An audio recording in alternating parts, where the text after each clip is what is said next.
একের পর এক অঘটন, তারকাদের উপর হামলা, প্রাণনাশের হুমকি, সবকিছু মিলিয়ে আলো ঝলমলে বলিউড এখন কালো আধারে আচ্ছন্ন।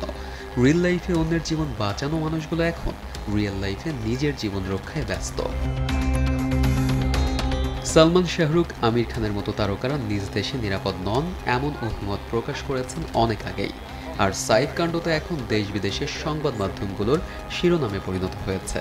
এদিকে সাইফ আলী খানের উপর হামলার 3 দিন পর সামনে এসেছে বিস্ময়কর এক তথ্য। সন্দেহ করা হচ্ছে বলিউড অভিনেতা সাইফ আলী খানের মুম্বাইয়ের বাড়িতে ঢুকে তাকে 6 বার ছুরিকাঘাতের অভিযোগে গ্রেপ্তার ব্যক্তি বাংলাদেশি নাগরিক। তিনি অবৈধভাবে ভারতে ঢুকেছিলেন এবং কয়েক মাস ধরে মুম্বাইতে বসবাস করছিলেন।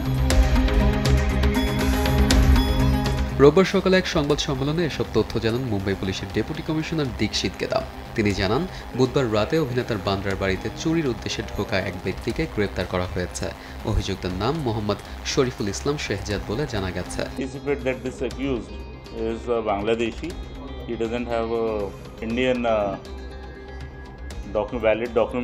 দীক্ষিত গেদাম আরও জানান, তদন্তে উঠে এসেছে অভিযুক্ত বাংলাদেশি নাগরিক হতে পারেন।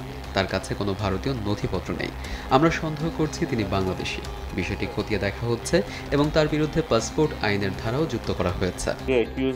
বাংলাদেশি और इंडिया में एंटर करने के इलीगली एंटर करने के बाद एक्यूज ने इसका नाम चेंज किया है, वो एक रीजन हो सकता है। অভিযুক্ত গত 4 মাস ধরে মুম্বাইতে বসবাস করছিলেন এবং তার নাম পরিবর্তন করে বিজয় দাস রাখেন। তিনি একটি হাউসকিপিং কোম্পানিতে কাজ করতেন।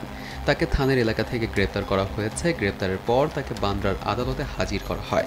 সংবাদ মাধ্যম সূত্রে জানা যায়, আদালত অভিযুক্তকে 5 দিনের রিমান্ড মঞ্জুর করেছেন। अभी वो बांग्लादेशी है, ओरिजिन ये नहीं है, वो अभी तक कंफर्म ये नहीं है। उनके पास कोई डॉक्यूमेंट्री एविडेंस नहीं है, कोई इंटरनेशनल इशू नहीं है और कोई अटेम्प्ट टू मर्डर नहीं है। এদিকে ভারতীয় পুলিশ সাইফ আলী খানের হামলাকারীকে বাংলাদেশি বলে সন্দেহ করলেও অভিযুক্তর আইনজীবী এই দাবি উড়িয়ে দিয়েছেন।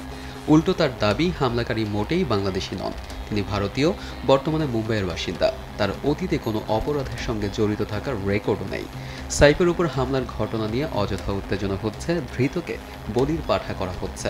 The remand is very faulty, has not been stated the clear transparency.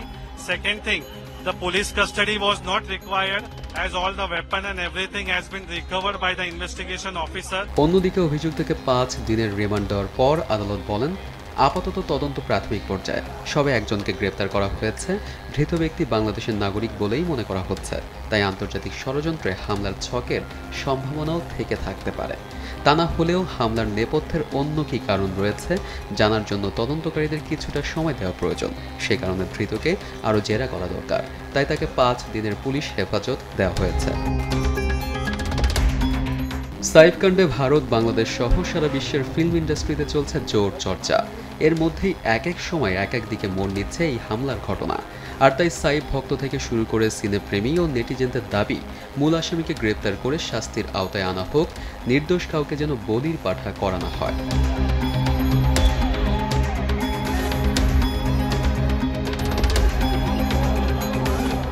ARM Saadat, দেশ টিভি।